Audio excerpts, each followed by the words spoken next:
네, 북한이 어제 오전에 이 동해상으로 순항미사일 여러 발 발사를 했습니다. 서해 쪽으로 순항미사일을 쏜 지 나흘 만입니다. 이 4월 총선 앞두고 추가 도발이 지금 우려되고 있는 상황입니다. 네, 박원곤 이화여대 북한학과 교수와 함께 자세히 짚어보도록 하겠습니다. 안녕하십니까? 네, 안녕하세요. 교수님, 일단 그 잠수함에서 미사일을 발사한 것이다, 이렇게 보면 되겠습니까? 그 부분은 조금 애매합니다. 그렇습니까? 예, 북한이 명확하게 밝힌 것은 김정은이 직접 지시를 했고 했다 하는데 예. 정확하게 말한 것은 이제 불화살 3-31이라는 미사일을 쐈다라는 것인데요. 예. 그것은 4일 전에 쐈던 미사일과 같은 종류입니다. 그러니까요. 그래서 그 당시에도 북한 발표에 따르면 이것이 처음 시험 발사되는 거고 개발 중이다라고 얘기를 했는데 4일 만에 뭐 최고 지도자 김정은 앞에서 그렇게 쐈다라는 것이고요. 예. 북측 발표를 보면은 정확하게 어떤 플랫폼에서 쐈는지는 확인이 안 됩니다. 이게 잠수함인 것 같긴 한데 어떤 종류의 잠수함이고 예. 다만 이 저희 사진에도 나옵니다만 비스듬히 치고 올라가기 때문에 이 수직 발사관은 아닌 거.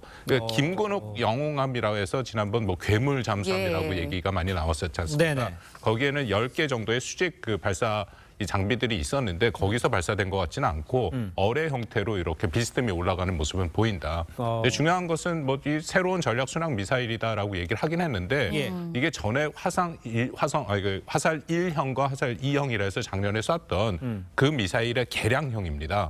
그래서 이게 완전히 새로운 것은 아니고 근데 다만 이름을 일부러 불화살 3-31이라고 밝힌 예. 거는 특히 31은 그들이 말하는 이 핵탄두 화산 31이라는 규격형된 핵탄두를 탑재할 수 있다는 것을 보여줌으로써 어허. 뭐 이게 좀 상징적이고 정치적이고 압박 효과를 좀 노리고 있다. 저는 그렇게 판단합니다. 그렇군요. 네, 뭐 상징적이라는 말씀도 해주셨는데 그럼 북한의 핵과 미사일 기술력 지금 어느 정도까지 올라왔다 이렇게 판단할 수 있나요? 뭐 그거는 김정은이 직접 그 지난 연말이랑 연초 회의에도 지시를 했고 시작은 2021년 8차 당대회 때 국방발전 네. 5개년 계획이 있는데 그 부분에 좀 미진한 부분이 있다. 특히 해군 쪽. 이번에 발표를 보면은 북한이 핵 잠수함 건조 사업을 구체적으로 지시를 했다라는 얘기가 나옵니다. 5대 전략 핵무기, 5대 전략 무기를 얘기하는데 그중에 안 된 것이 핵 잠수함 건조 사업이고 예. 또 이와 같이 잠수함에서 활용하는 그런 그 전략 미사일들은 아직 완전히 완성이 되지 않았다. 예. 이 부분을 계속해서 발전시키고 있는데 예.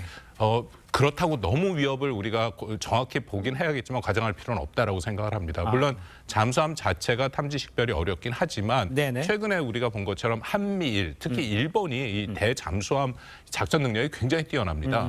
계속해서 연합훈련, 공동훈련을 하고 있거든요. 예. 여기에 대응하고 있다. 그렇게 판단이 됩니다. 알겠습니다. 네. 그러니까 너무 걱정할 상황은 아니다. 만약에 개발이 제대로 된다 하더라도 이렇게 말씀해 주셨습니다만 그냥 전략상으로만 보면 잠수함 물 밑에서 네. 발사할 수 있다. 우리에게는 어떤 위협이다. 이렇게 볼 수가 있겠습니까? 뭐 지상이나 공중에서 발사하는 것보다 위협이 크죠. 네. 워낙 바다 자체에서는 탐지 식별이 어려운 거고 예. 특히 동해 같은 경우에는 수심이 깊어서 늘 잠수함이 들어오기가 좋은 환경인 것은 맞습니다. 네. 예. 그리고 우리의 그 감시 정찰 장비를 피해서 후방으로 들어와서 쏘면 이것은 우리한테 위협이 되는 것은 맞다. 네네. 근데 다만 일단 북한 잠수함이 굉장히 노후화돼 있고요. 그 잠수함을 탐지하는 거의 가장 핵심은 이 소리인데 네. 북한 잠수함의 이 소음이 매우 큽니다. 그래서 물론 탐지가 그렇게 썩기 쉬운 것은 아니지만 그래도 상대적으로 우리가 확인할 수는 있다라는 부분이고 또 결정적으로 계속 얘기한 것처럼 어떤 형태로든지 북한이 이런 그 미사일, 특히 만약 핵 미사일을 쓴다면 예. 이건 한미가 여러 차례 얘기한 것처럼 정권의 종말이다.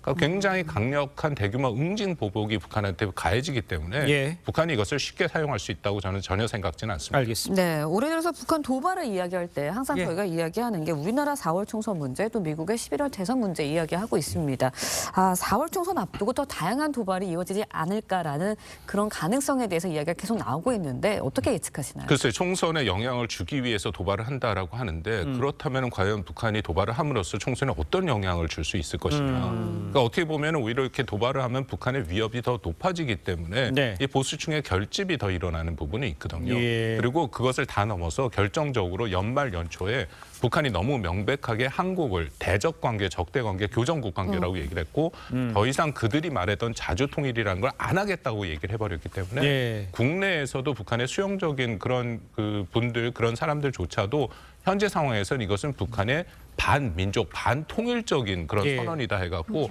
오히려 분위기가 굉장히 안 좋아지고 있습니다. 그리고 최근에 뭐 우리가 계속해서 여론조사를 하고 있습니다만 80% 우리 한국 국내 한국민 중에 80% 이상이 북한에게 부정적인 그런 인식을 네. 갖고 있는 이런 상황에서 예. 북한이 계속해서 도발을 하고 반통일적인 발언을 한다면 이건 글쎄 총선에 그들이 생각하는 구도에 그 긍정적인 영향을 줄 거라고 생각지는 않습니다. 그렇군요. 알겠습니다. 지금까지 이화여대 박원권 교수였습니다. 고맙습니다. 고맙습니다.